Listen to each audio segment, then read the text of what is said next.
মনোনয়ন পেশ করছেন তৃণমূল নেত্রী মমতা বন্দ্যোপাধ্যায়। একদমই ভবানীপুরের বিধানসভার তৃণমূল কংগ্রেস প্রার্থী হিসেবে মমতা বন্দ্যোপাধ্যায় এই মুহূর্তে মনোনয়ন জমা করছেন। আমরা সেই ছবি দেখতে পাচ্ছি সরাসরি, এবং যে ছবি দেখা যাচ্ছে এই মুহূর্তে ভবানীপুর বিধানসভার রিটার্নিং অফিসার রয়েছেন এবং তার সঙ্গে মমতা বন্দ্যোপাধ্যায় রয়েছেন, এবং মমতা বন্দ্যোপাধ্যায় ভবানীপুর বিধানসভা যিনি রিটার্নিং অফিসার রয়েছেন তার সঙ্গে কথা বলে নিচ্ছেন প্রাথমিকভাবে, এবং তারপর তিনি তার মনোনয়নপত্র পেশ করবেন ভবানীপুর বিধানসভা রিটার্নিং অফিসারের কাছে। তিনি কিছুক্ষণ আগেই এসে পৌঁছেছেন এবং ভবানীপুর বিধানসভার প্রার্থী হিসেবে মমতা বন্দ্যোপাধ্যায় এই মনোনয়ন জমা দিচ্ছেন। দেখতে পাচ্ছি মমতা বন্দ্যোপাধ্যায় বর্তমানে ভবানীপুর বিধানসভা যিনি রিটার্নিং অফিসার রয়েছেন, পাশাপাশি ভবানীপুর বিধানসভা যিনি অবজারভার রয়েছেন তাদের সঙ্গে কথা বলছেন মমতা বন্দ্যোপাধ্যায়, এবং মনোনয়নপত্র জমা দেওয়ার আগে যে ফর্মালিটিগুলি রয়েছে সেই ফর্মালিটিগুলি করা হচ্ছে মমতা বন্দ্যোপাধ্যায়ের তরফে, এবং কিছুক্ষণের মধ্যেই তারপরে তিনি মনোনয়নপত্র পেশ করবেন বলেই আমরা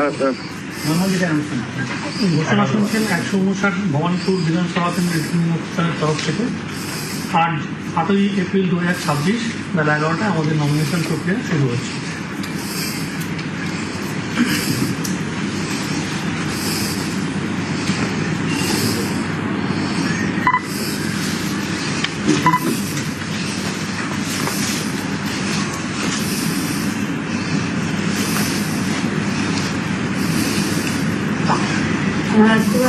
খানাপুর বিকল, তারপরে বরাবর কলিও, তারপরে শ্রীরামপুর।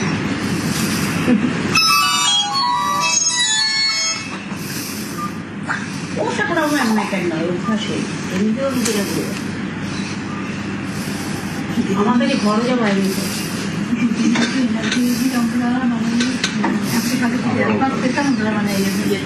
আমাদের এনার্জি আছে।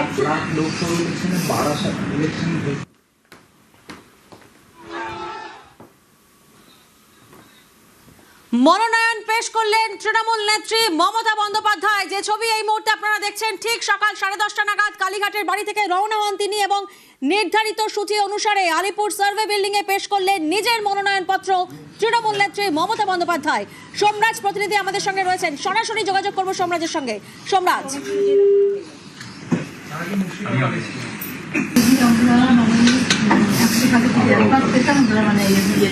আমাদের এনার্জি আছে।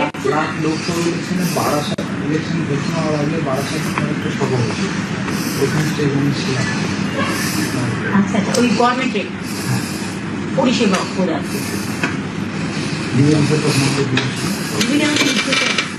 এতে শিল্পান্ন করেছে, আলিপুর মিউজিয়াম অংশ কর্পোরেশন করেছে, শিল্পান্নটাও বেকার সৌজন্য সম্পন্ন কর্পোরেশনরা লিডকো করেছে, ধরনের এগুলো সবই লিডকোকে দিয়ে করানো হয়েছে।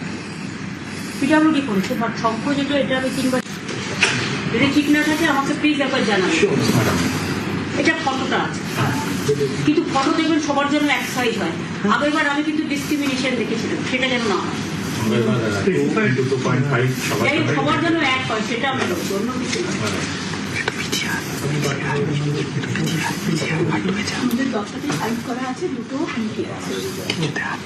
আপনাদের সামনে সেই করার জন্য আমার দুটো আছে, ভারতকে আমি করে দিয়েছি, আর আপনি আমাকে কাউকে করেছিলেন।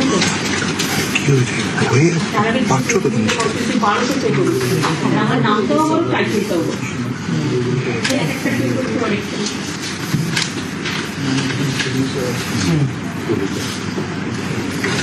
আপনাদের সামনে করতে পারেন।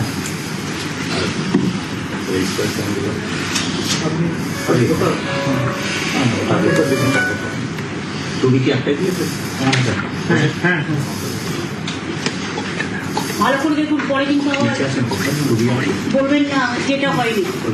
যদি কোনো কিছু বাকি থাকে বলুন, আমি একটু ট্রাই করবো। বেরিয়ে যাবো, আমি ডিস্ট্রিক্টে বেরিয়ে যাবো, এখান থেকে আমি বাড়ি হয়ে যাবো। আমার একটা সিস্টেম আছে, ঠাকুরকে প্রণাম করবো।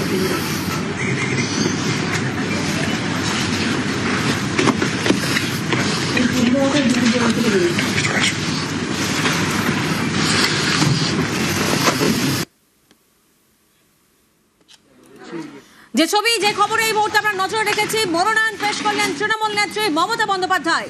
তৃণমূল নেত্রীর মনোনয়নপত্রের প্রস্তাবক এবং সমর্থক হিসাবে সমাজের বিভিন্ন সম্প্রদায়ের প্রতিনিধিরা তারা উপস্থিত রয়েছেন। এরই মাধ্যমে তিনি পুনরায় সর্বধর্ম সমন্বয়ের বার্তা দিলেন, যেমনটা মনে করছে ওয়াকিবহল মহল। মমতা বন্দ্যোপাধ্যায়ের মনোনয়নে সম্প্রীতির বার্তা। সবই দেয়।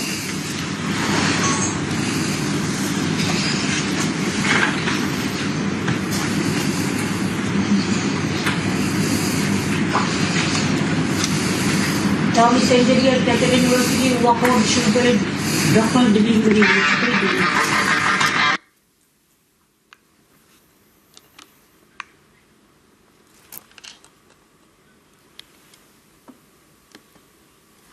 মমতা বন্দ্যোপাধ্যায়ের মনোনয়নে সম্প্রীতির বার্তা, যে ছবি এই মুহূর্তে আপনারা দেখছেন। মনোনয়নপত্র পেশ করলেন তৃণমূল নেত্রী মমতা বন্দ্যোপাধ্যায়। ঠিক সকাল 10:30 নাগাদ কালীঘাটের বাড়ি থেকে রওনা হন তিনি। আর এরপর আলিপুর সার্ভে বিল্ডিং এ নিজের মনোনয়নপত্র জমা দিচ্ছেন তৃণমূল নেত্রী মমতা বন্দ্যোপাধ্যায়। আর তাঁকে এক ঝলক দেখার জন্য রাস্তায় কাতারে কাতারে মানুষের ভিড় চোখে পড়েছে। তার সঙ্গে রয়েছেন ফিরহাদ হাকিম, রয়েছেন তার বিধানসভা এলাকার কাউন্সিলররা।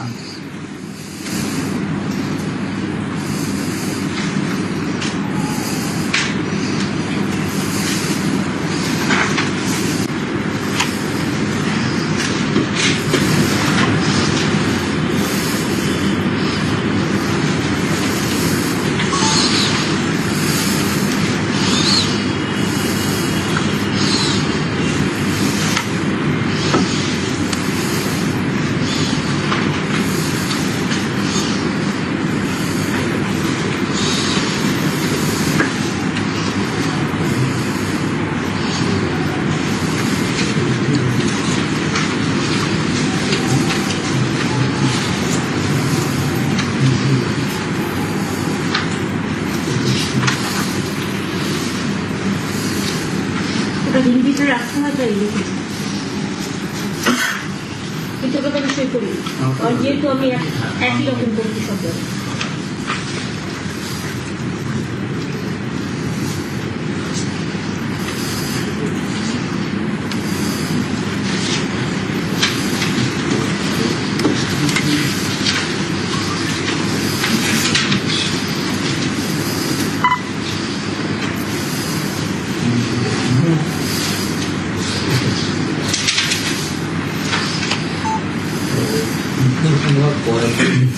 আগে ওই আমারটা সই করিনি।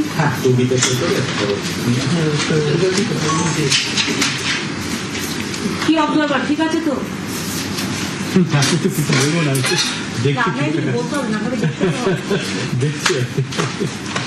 আমাদের অফিসারটা ভালো কাজ করে, একটু করে বলতে পারি ভেরি এফিসিয়েন্ট।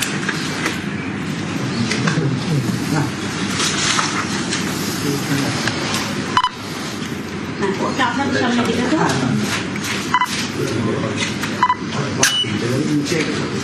কিছু লাগবে না, কাঠ আছে।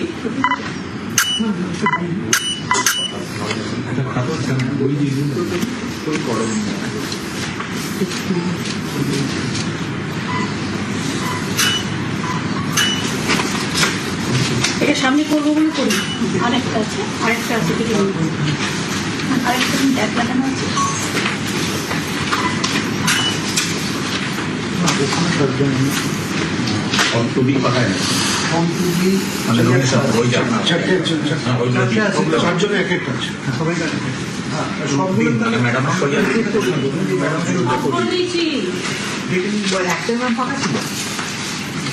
আমাকে তো বলেছিল দুটো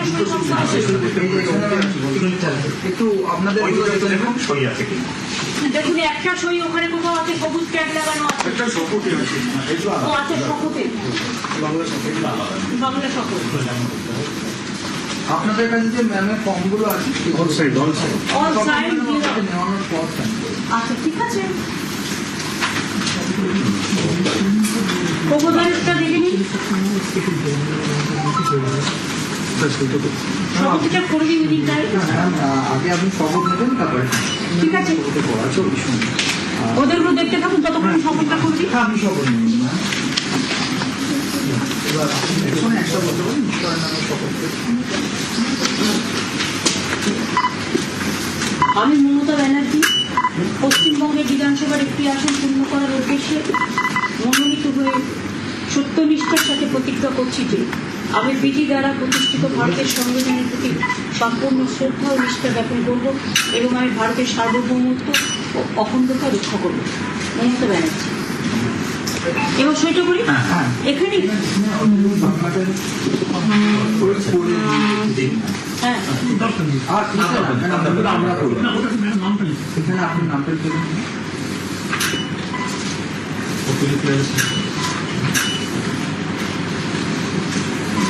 এটাকে স্ট্রাইক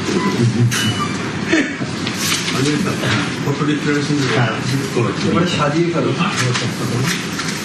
18 বাংলা আর ইংরেজি আপনি যে শাড়িটা ঠিক আছে। এটা দেখে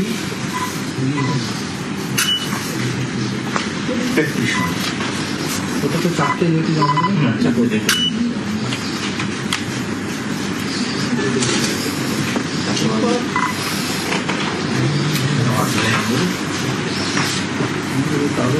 কত দিকটা আচ্ছা ওর সবটাই দিয়ে দেবো। তিনটে হয়েছে না আরেকটা লাগবে আরেকটা লাগবে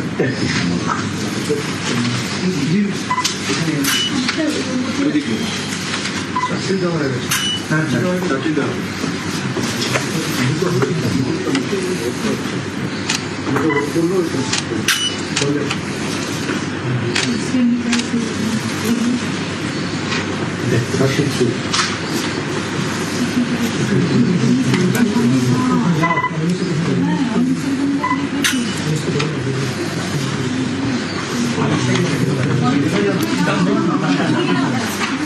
এটা একটা খুব কোশ্চেন সঙ্গে কি হয় নামটা কি আছে কি বলেন তাহলে তখন সেই দিতে হবে সেইটা আমি করছি কিন্তু পরের দিন তখন আমি হ্যাঁ সামনেটা আগে দেবো তাহলে ম্যাম আছে তাহলে কি করবো না তাহলে ব্যালটটা ম্যাম যেটা হচ্ছে যে আপনি ব্যালট পেপার আপনার ব্যালট পেপারে এইভাবে নাম চাইছেন নাকি ব্যানার্জি নাম ব্যানার্জি ম্যাডাম তাহলে এটাকে সই করলে আমরা বাকিটা আমরা বাকিটা আবার বলবো অমিতটা করে দিই এটাকে আমাদের লাগছে আমরা এখানে আছি আপনারা করে না দিন অমিত বলতে টাইটেল আগে দেবো মমতা ব্যানার্জি থাকবে তাহলে ঠিক আছে তাহলে একটা সিগনেচার লাগবে তো না এটা ম্যাডাম করা কমপ্লিট করা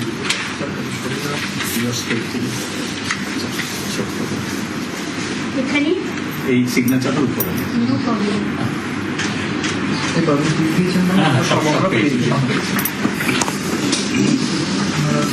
তারপর আমরা হ্যাঁ আর কোথায় কিন্তু ম্যাডাম যেভাবে নামটা লিখবে অ্যালফাবেটিক্যালি ওইভাবে আসবে আচ্ছা তাহলে এই জন্য আপনি যদি মমতা লিখে একটা কাজ করো। ম্যাম আমার হাতে ব্যানার্জি লিখলে বি গুছিয়ে নাও হ্যাঁ ঠিক আছে আমরা ওই অপশনটাই দিলাম ওই অপশনটাই দিলাম দিয়ে অপশনটা দিয়ে লাভ হবে না আচ্ছা আচ্ছা ওই জন্য তাহলে এটা পার্টি হিসেবে হয় না আমরা পড়ে রেখেছি ন্যাশনাল পার্টি তারপর স্টেটের পার্টি নামের কি আছে কোনো যায় আসে না মানে পার্টি হিসেবেও নামে যা সেটা সেরকমভাবে ব্যানারগুলো সাজাই পার্টি হিসেবে অ্যালফাবেটিক্যালি তাহলে আমার পার্টি ফার্স্ট আর বেআই হয়েছে না ওই ন্যাশনাল তারপর স্টেট রিকগনাইজ ঠিক আছে ম্যাম এটা নিন ঠিক আছে। এটা আপনাকে আমাকে অফিসিয়ালি আপনাকে হ্যান্ড ওভার হ্যান্ড ওভার পারবো তো 11টা বাজে thank you so much ma'am sir ঠিক আছে সবাই দেখে ম্যাম স্যার উইকে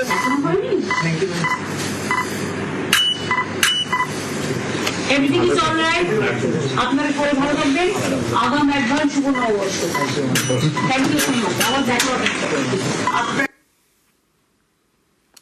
আমার জন্য এক হয় সেটা আমি অন্য কিছু না মনোনয়ন পেশ করলেন তৃণমূল নেত্রী মমতা বন্দ্যোপাধ্যায়। তৃণমূল নেত্রীর মনোনয়ন পত্রের প্রস্তাবক এবং সমর্থক হিসেবে সমাজের বিভিন্ন সম্প্রদায়ের প্রতিনিধিরা তারা উপস্থিত রয়েছেন। আর এরই মাধ্যমে তিনি পুনরায় সর্বধর্ম সমন্বয়ের বার্তাও দিলেন। সোমরাজ প্রতিনিধি আমাদের সঙ্গে রয়েছেন। সোমরাজ, হ্যাঁ দেখো, মমতা বন্দ্যোপাধ্যায় মনোনয়ন জমা করলেন ভবানীপুর বিধানসভার রিটার্নিং অফিসারের কাছে এবং মনোনয়ন জমা দেওয়ার সময় মমতা বন্দ্যোপাধ্যায় জেনে নিলেন অবজারভার, ভবানীপুর বিধানসভা জেনারেল অবজারভার উপস্থিত রয়েছেন, ভবানীপুর বিধানসভা রিটার্নিং অফিসার রয়েছেন।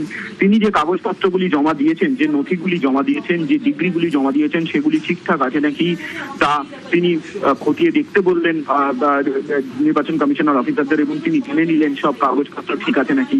পাশাপাশি তিনি এটাও বললেন যে রাজ্যে রাজ্যের অফিসাররা সবাই খুব দক্ষ অফিসার, অবজারভারকে উদ্দেশ্য করে তিনি বললেন এবং তারপরেই যাবতীয় যে কাগজপত্রগুলি রয়েছে অর্থাৎ মনোনয়ন জমা দেওয়ার যে প্রক্রিয়া, সেই প্রক্রিয়া সব সঠিক রয়েছে নাকি তা জেনে নিলেন মমতা বন্দ্যোপাধ্যায়। এবং এই মুহূর্তে মমতা বন্দ্যোপাধ্যায় তার মনোনয়নপত্র পেশ করলেন ভবানীপুর বিধানসভা রিটার্নিং অফিসারের কাছে। তুমি জানো আজ মমতা বন্দ্যোপাধ্যায়ের কর্মসূচি রয়েছে, নির্বাচনী প্রচার কর্মসূচি রয়েছে, তিনি হুগলির উদ্দেশ্যে রওনা দেবেন এবং সেই জন্য তিনি ভবানীপুর বিধানসভা রিটার্নিং অফিসারকে বলে গেলেন যে তিনি তার মনোনয়নপত্র জমা করলেন এবং তিনি বাংলাতে সই করলেন, ইংরেজিতে নয়, তিনি বাংলাতে সই করলেন এবং সই করার পর তিনি এই মুহূর্তে মনোনয়নপত্র জমা করে বেরোচ্ছেন। একেবারে এবং সেই ছবি আমরা দেখছি ভবানীপুর বিধানসভা কেন্দ্রের তৃণমূল প্রার্থী হিসেবে মনোনয়নপত্র পেশ করলেন তৃণমূল নেত্রী মমতা বন্দ্যোপাধ্যায়। আগেরবার আমি কিন্তু ডিসক্রিমিনেশন দেখেছিলাম, সেটা যেন না 2.5 সবার জন্য এক হয়, সেটা আমি অন্য কিছু না। ভবানীপুর বিধানসভা কেন্দ্রের তৃণমূল প্রার্থী হিসেবে মনোনয়নপত্র পেশ করলেন তৃণমূল নেত্রী মমতা বন্দ্যোপাধ্যায়। বাড়ি থেকে পায়ে হেঁটে তিনি আলিপুর সার্ভে বিল্ডিং এ পৌঁছন। সঙ্গে বিশাল মিছিল সে সময় ছিল এবং সাধারণ মানুষের মধ্যে উত্তেজনার ঢেউ নজরে পড়ে।